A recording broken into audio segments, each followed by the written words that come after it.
Two people, same goal, making money online. But one uses AI and the other doesn't. Who wins? So I decided to test it. AI versus no AI. Same time, same effort, real experiment. Day one, I started both sides. On one side, I used AI tools, ChatGPT for ideas, Canva for design, everything fast. On the other side, no AI at all. Everything manual, thinking, writing, designing from scratch. At first, both felt similar. No results, no money, just effort. Day two. Now the difference started. With AI, I could create faster, more content, more outreach, more chances. Without AI, everything was slower, took more time, more energy, less output. Day three.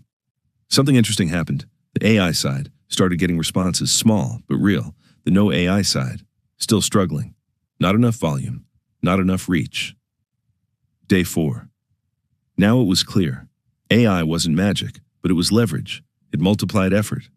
Final result. So, who made more money? The AI side, not because it's smarter, but because it's faster.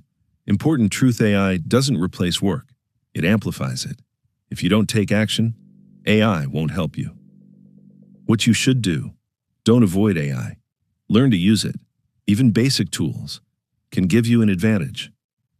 Final thought: AI versus no AI is not a debate anymore. It's a decision. Use it or fall behind. Subscribe for more real AI experiments. See you in the next one.